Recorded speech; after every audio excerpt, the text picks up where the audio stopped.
Welcome to the Classroom Management Plan for Classified Staff. Today's training will be conducted by your NTSS Behavior Team. You will be hearing from the voices of Latoya Bryant, myself speaking now, Shannon Neighbor, and also Jennifer Cook.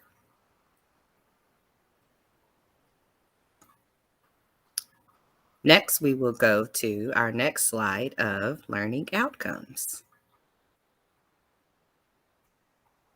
The learning outcomes for today's presentation will be: first, participants, you will identify the difference between what school-wide expectations are and classroom rules. You will also understand how to implement routines and procedures within the classroom. And lastly, the participants for today, which should be classified staff, will understand the importance of having a classroom management plan and what it looks like to have a system in place for classroom management. So let's start today's training with thinking about: do you know your school-wide expectations? As you're thinking about this question, I would like for you to visualize in your mind as you have walked into your school building that you work in. Have you seen expectations posted on the walls? Are they in the bathrooms? Are they in the classrooms, the hallways, the stairwells? Have you noticed posters throughout your building that states, these are our school's expectations? Hopefully, you have seen these posters and hopefully you are familiar with them. But here are a few examples of what school-wide behavior expectations are. And so if we look at these examples, they don't always have to look alike or look the same. If we look at the example to the right where it says Mazik Middle School, you'll see that their school-wide expectations are built off of the acronym called PRIDE.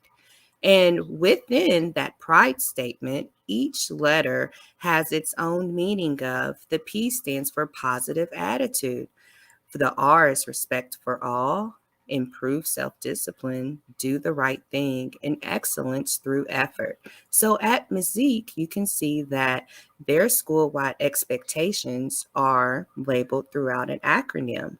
But if you look at the picture on the left, you will see that this school more than likely is an elementary school setting, and they utilize the acronym of ROAR, and each letter has its own meaning as well.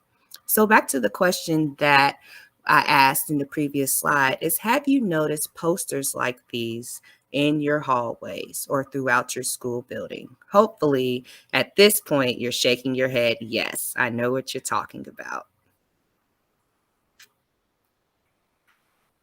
Okay, you can go to the next slide. And so as your memory is being jogged on thinking about what our school-wide expectations are, it's very important that we have these school-wide expectations. These posters hopefully are not just hanging on your walls and you just address them in August and that's just where they stay until next August. Hopefully, your school is actively reviewing these school-wide expectations, and the importance of these school-wide expectations is so that everyone in your building has a common language that they're all speaking to. And it's super important, especially for you as a classified staff, that school-wide expectations just aren't for teachers and administrators. They're also for you as well. As a classified staff, you are as just as much of an important piece in the school-wide community as the students and every other person that works in this building. So this is why it's important that we go over today the importance of school-wide expectations. It's also very important that everyone remains consistent.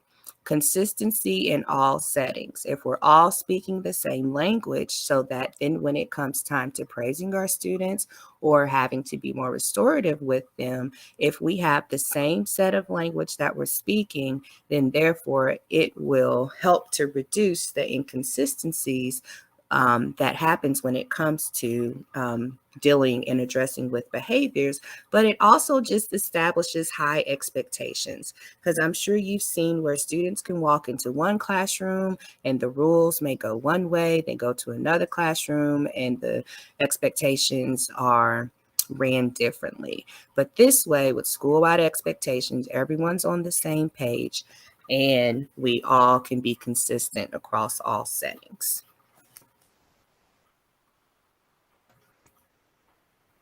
Okay, next slide, please.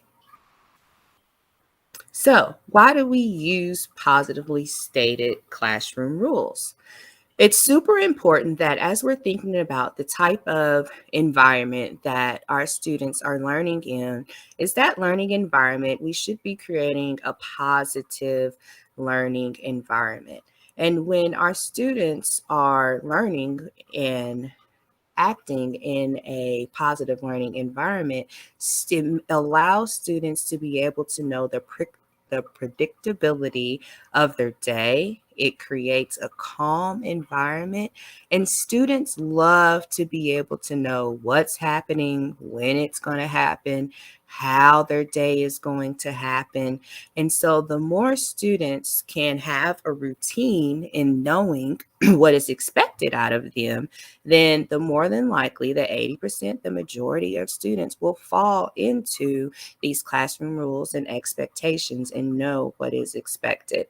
And most importantly, when we think about when we're interacting with students, we want to be able to have a 4-to-1 ratio of positive interactions versus a corrective or negative interaction with students. So having positively stated classroom rules is super, super important so that our school-wide community and classroom community can thrive in a positive environment.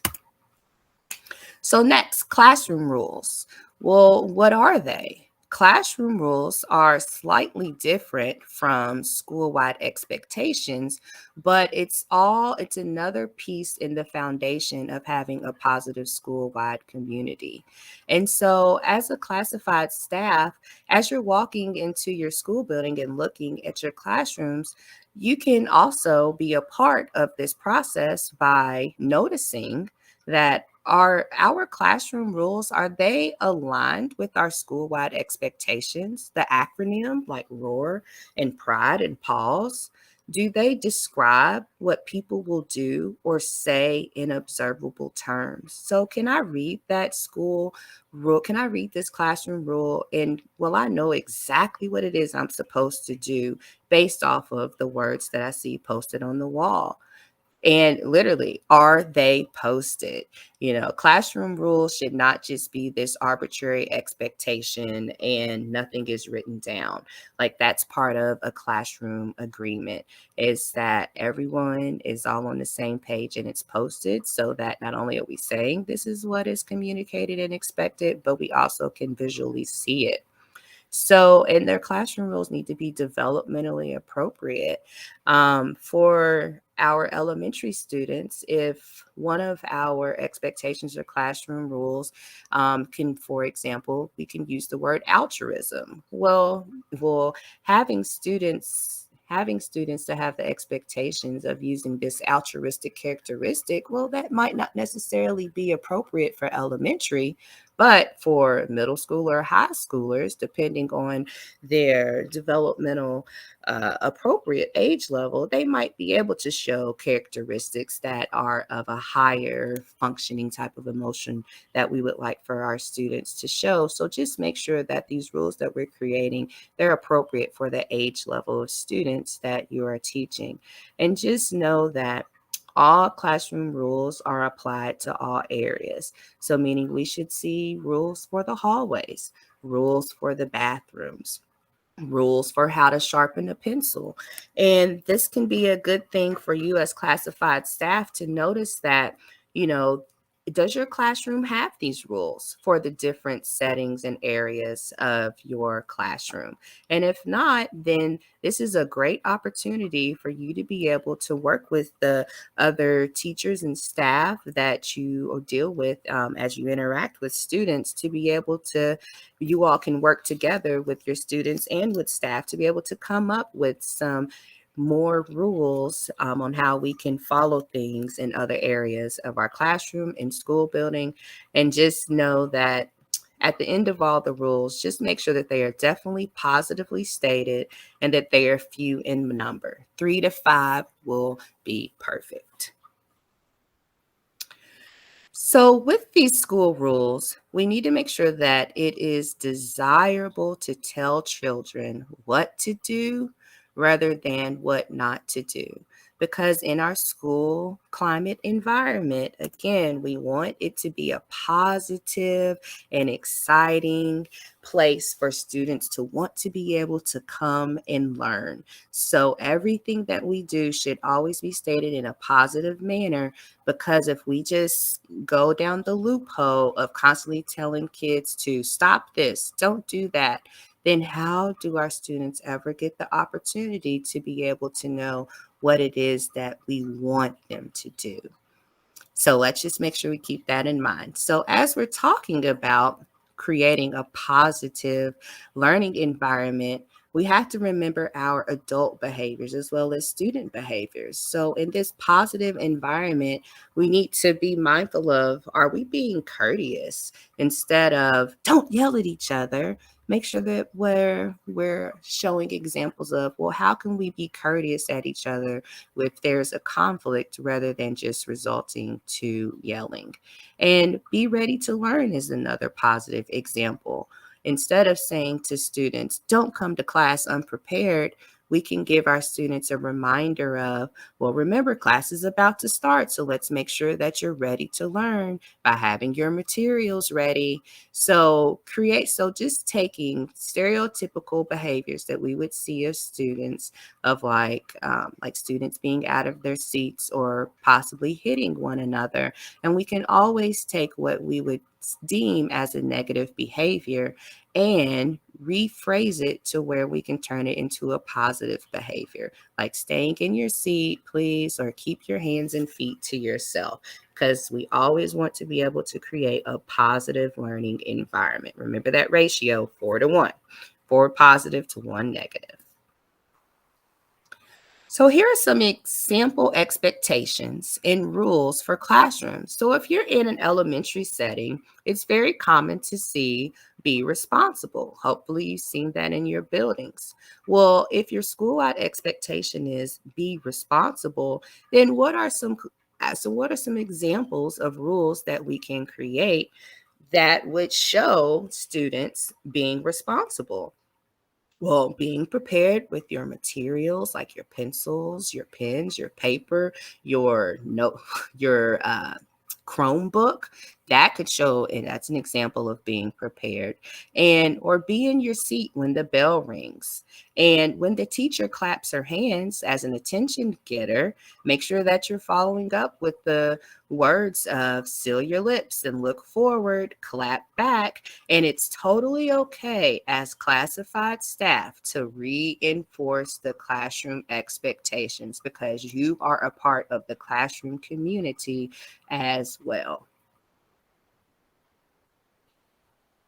And so, a secondary example of be responsible could be pretty much similar to the way that it would look in elementary school, but then we're also bumping up the rigor of what we're expecting out of our students. So, not only are we expecting them to be prepared, but we also need them to be in your seat when the bell rings, or put away your lab equipment appropriately, or bring your planner to class and keep it in your desk.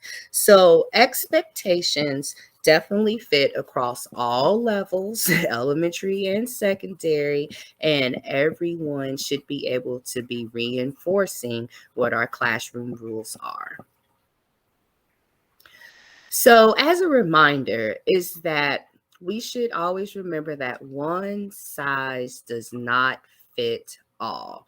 And that just because we create expectations in one area of a classroom, or we create expectations for a procedure on how to turn in pencils and papers, is that we have to realize that, you know what, we might have to go back and tweak some things.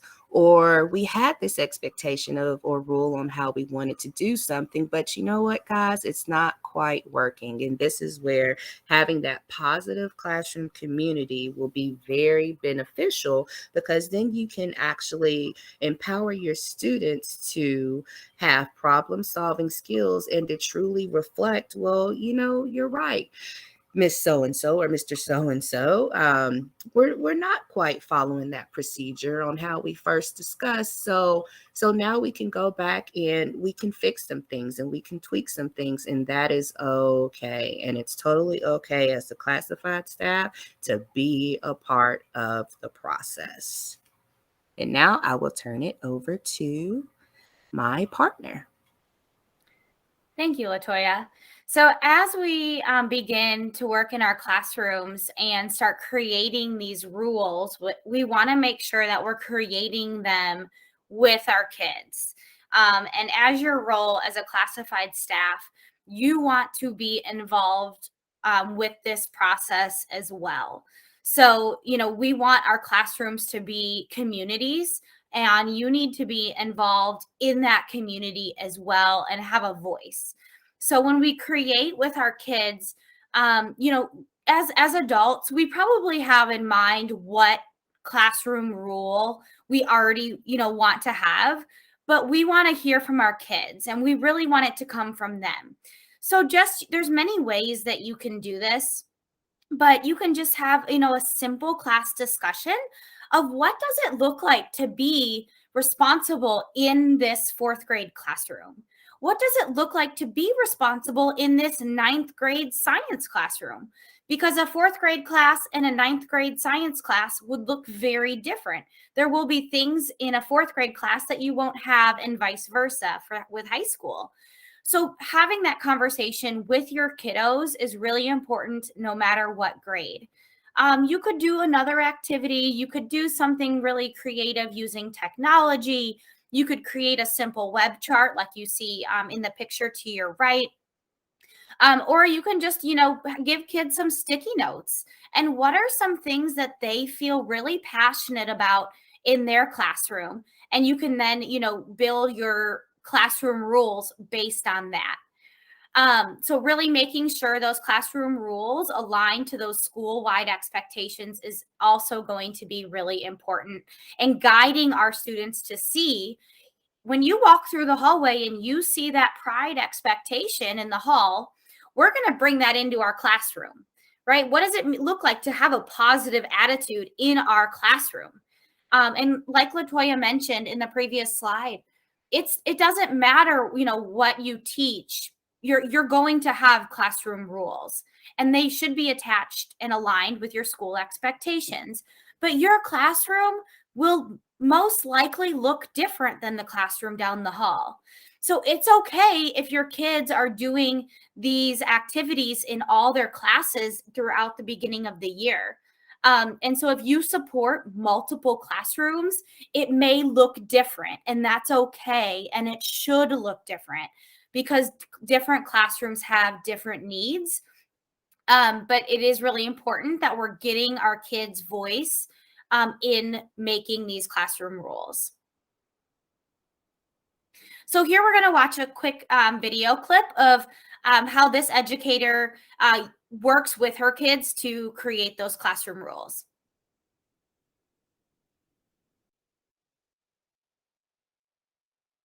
Norms are important. They are the expectations that I set for my classroom. I set 3 and allow the class to set 2 so that we're invested. My number 1 is respect. Respect yourself, respect your peers, and respect this learning space. And I also tell them what respect looks like. Because sometimes we say respect, but we don't tell them what your definition of respect looks like, because our definitions could be different. And so I think giving them a firm, clear definition of what respect looks like helps them to hold each other accountable, because Ms. Butler's definition of respect is these key points. And so norms and setting that expectation in the classroom is number one. And we hold each other accountable. Miss Butler says something that she shouldn't have said or something silly. Y'all hold me accountable. If we're off time, because I have a firm, we start on time and we end on time. So the more of you waste my time, then I take your time in recess because I'm gonna get my learning in. And they know that. And so they're like, come on, we gotta do this. We start on time, end on time. And I think that when you have that piece, when they know that Miss Butler is gonna hold us accountable, but she's not coming from a bad place. And it comes with building relationships. Like I didn't just walk in and say, these are the norms, I had to build. It required me to sit down with them and just talk to them. So what's going on? Tell me about this, or how do you feel about that? So it's that part makes everything else kind of fall into line. Every time, buddy. Every time. Norms are important. They are the expectations that I. So before we jump to this next slide, I just want to do a quick debrief from the video. So hopefully you were able to pick out a few important things that she kind of mentioned. She said first and foremost, the most important thing was that she had relationships. So thinking about your role as a classified staff, you may be supporting different classrooms. You may be supporting different grade levels. You may, not be in a certain classroom. You may be in the hallways or have a different task. But making sure that we build those relationships is going to be key in order for us to establish and reinforce those school-wide expectations and those classroom rules. So making sure that we are being intentional with building those relationships, getting to know our kids, taking the time to listen to them is going to be really important. She also, talked about, she went with her kids and was very specific about what does it look like in her classroom, right? And she didn't expect that her kids knew what respect meant. She taught them what respect meant. And so sometimes as educators, we kind of fall into a trap of just thinking that our kids should know, right? What does it mean to be respectful here at our school? Our kids should just know that. Well, they might not. So we need to work with them to teach them what that looks like at their school or in their classroom or in that setting. So just having the patience and being very intentional with the teaching of those expectations and those rules, just like we would teach them content. She also mentioned that, she talked about how the kids respected her and she was going to take away their recess. We do just kind of want to point out that that is not a practice that we should be doing, is taking away recess. She did get her point across and that, it got the kids to keep working, but there's definitely other ways that she could have gone about doing that. But you could see how her working with her kids to create those classroom rules created a more successful environment for learning in her classroom. So just wanted to debrief some of that. I hopefully you were able to pick up on some of those as well. So when we talk about classroom rules, you can see some examples here. Remember, our rules should be a little bit more specific than our school-wide expectations. So if go to that third bullet, if our school expectation is to be safe, well, how are we going to do that? Right? Well, we're going to do that by keeping our hands, feet, and objects to ourselves. How are we going to be responsible? Well, we're going to be responsible by being in our seat when the bell rings. So just making sure that you are aware of what those rules look like in the classrooms that you support, so that you can help reinforce them. And again, keeping them positive to keep our kids in that positive learning environment. Some non-examples of rules, you can see here, there's a lot of them. But ultimately, we want to make sure that we're staying away from very broad or generic terms when it comes to rules. Our rules should be specific. A lot of these are more like expectations. These are the big picture items, right? We want our kids to be polite and safe. We want them to be a good citizen. But how our rule, right, that we have in our classrooms is going to be the action that the kids have to take, the adults too, have to take in order to become that good citizen, to be polite. What actions do the kids have to take or to be safe? So hopefully you can see between the last slide and this slide, the difference between the examples and the non-examples of rules. And I do want to point out, you may walk around your building when you return and notice that some of your rules or some of your school-wide expectations may be rules and vice versa. And so just looking at it and not saying that, every school has this perfect plan in place, but ultimately, we want to be really teaching our school-wide expectations from a more broad standpoint, and our more specific rules are, in the classroom. So we have talked about school expectations. We've talked about classroom rules. So now we have the rules. Our kids have been a part of making the rules, but now we need to implement them. So when we implement the rules in the classroom, again, this is you and the teacher. This is, school-wide. This can look a lot of different ways, but you should be a part of this as well as a classified staff. This should not just be the classroom teacher. But our kids should commit to those rules, whatever that looks like in your room or in your building. We want our kids to, maybe it's a student contract. Maybe they're, putting their name into a Google form, whatever, signing a poster, putting their initials. Have them make some kind of commitment. And so that when you're having conversations throughout the year, you can have that conversation of, we talked about this. You helped come up with this. They have a piece of ownership in that rule.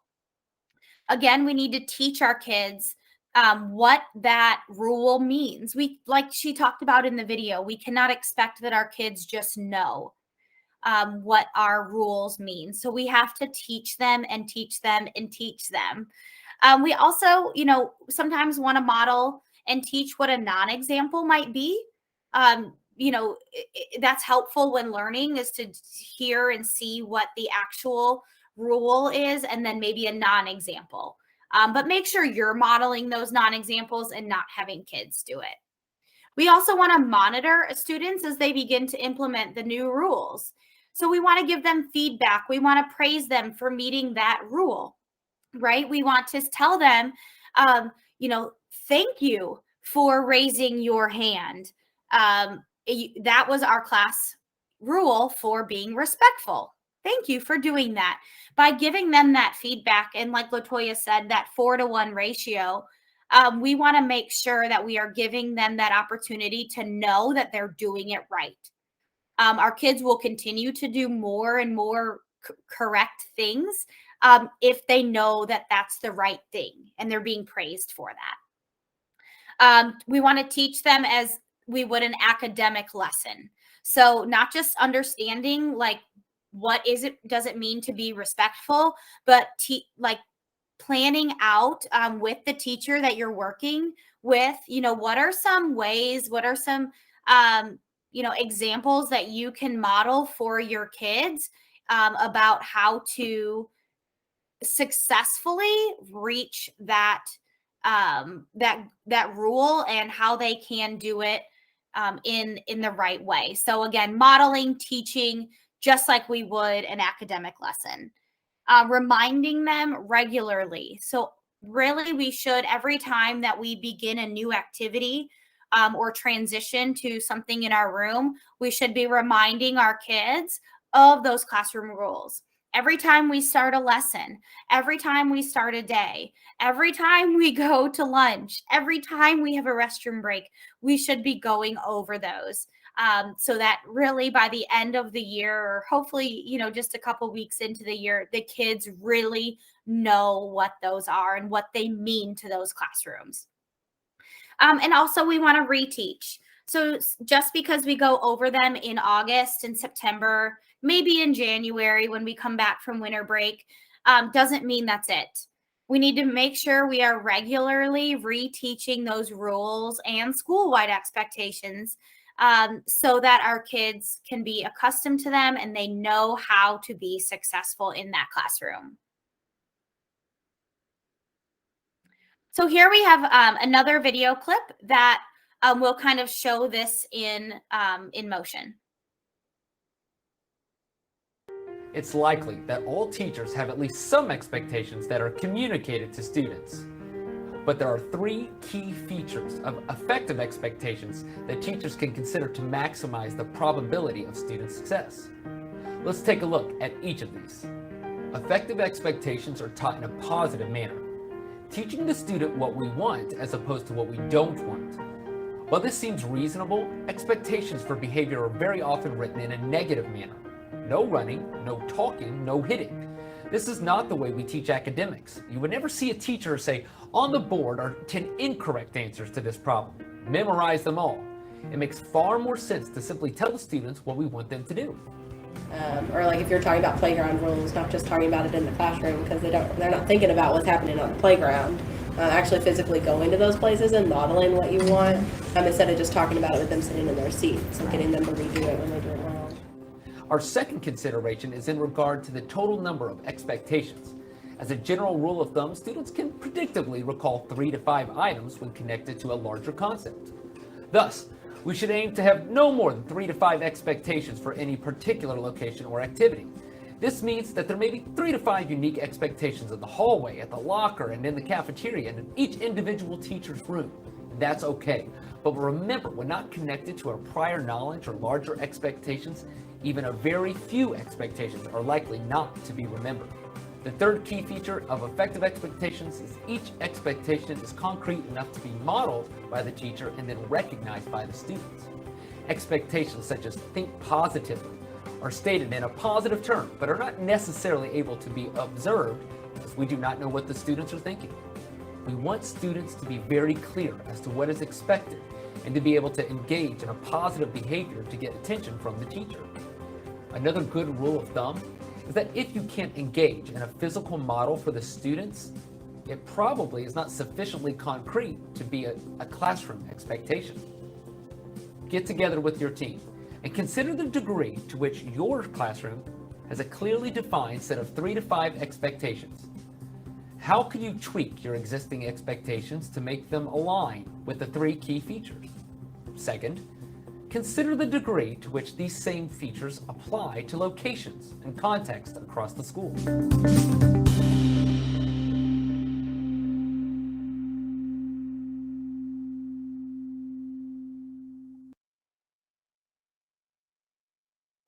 It's likely that all teachers have at least some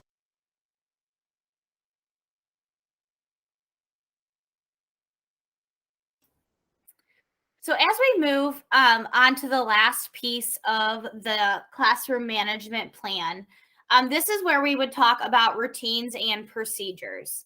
So when we talk about routines and procedures, these are the things that happen throughout your day, such as sharpening pencils, turning in work. So be thinking about the classrooms that you are in and the regular actions that happen throughout the day. When we talk about them and you plan for them with your classrooms, we must be consistent and communicate them with students. So again, communication is key here, and keeping them consistent is key. So you don't want to, be in a class, you don't want to work with the teachers and be changing routines and procedures a lot unless they're currently not working. So where the kids are turning in their work, how they line up for lunch. Do you dismiss tables by numbers? Do you dismiss tables by, whatever you all come up with? That should be consistent as much as possible. So when our students are, going through their day, they should be prompted and acknowledged when completing their routine. So, and corrected when they don't complete the routine correctly. So, we're reminding our students, this is how we line up for restroom break. We're prompting them with what is about to be expected of them. We're acknowledging them when they do it correctly. Thank you all for lining up quietly on the right side of the hallway. And if they don't, we're correcting them with the behavior that was expected. So remember, we need to be on the right side of the hallway, not the left side of the hallway. Let's try that again. So, this is the part that can get a little bit confusing if you are supporting multiple classrooms. But again, the communication piece is just really important between you and that teacher. So, what are the routines and the procedures of the classrooms that you support? And just you can just ask the teacher, how do you, or how should we expect them to line up? How do you want them to turn in their papers? Where do you want them to write their name? Just little things like that, so that you can help prompt, acknowledge, and correct. We like to talk a lot about behavior specific praise, and I kind of mentioned it already, but it's a great way to praise our students when they complete a routine or procedure correctly. So, Susie, I appreciate you turning your work into the correct bin, right? So you're acknowledging the person, in this case, Susie, and you're acknowledging and praising a certain behavior. And in this case, the behavior is turning in the work to the correct bin. And so the more, again, that we can praise and acknowledge our kids for doing the right thing, the more they're going to continue to do the right thing in the future. So some examples, right, of those routines and procedures that you'll see in, yes, elementary, yes, middle, and yes, high schools is turning in work, getting materials, visitors at the door. That's one that tends to get missed, right, a lot. But what do you expect of your kids to do when there's a visitor at the door? There should be a routine in place for that. Sharpening pencils, going to lunch, dismissing from class, going to the restroom, and getting into a circle. Again, all of these should be, routines, procedures that are taught to our kids throughout the year. Just because we teach them in August what it looks like to sharpen their pencil does not mean that's the only time that we need to teach them.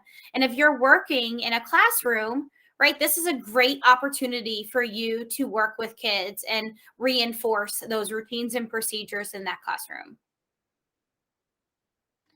Another piece when it comes to classroom management plan is understanding your physical environment. All classrooms are different, and a lot of the classrooms that you support are going to be set up different. We just always want to make sure that we have a very clear traffic pattern to allow for the least amount of disruptions possible. So, that when we talk about disruptions, we talk about, that means the teacher moving around, the students moving around, sharpening pencils, turning in work, getting materials. So thinking about, is your classroom that you're supporting set up in a way with the least amount of distractions? Easy exits and enters and into the classroom, right? So you don't want to have too much in front of doorways. And this is a great opportunity for you as a classified staff member, is to use active supervision, keeping our head on a swivel.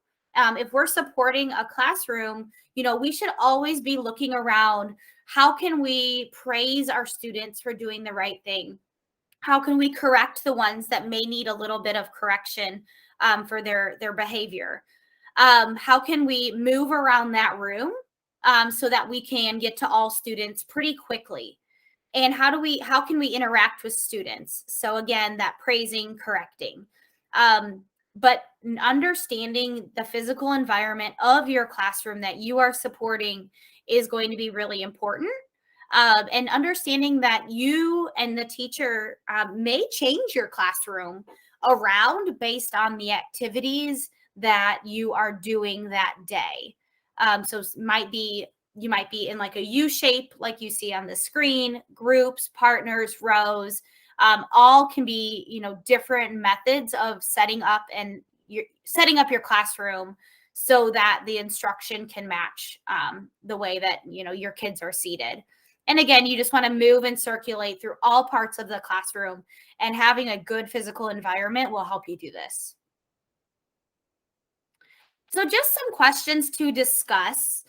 So if you want to pause this video and discuss with somebody near you, or just kind of think about these questions and discuss them with the teachers that you are supporting this school year.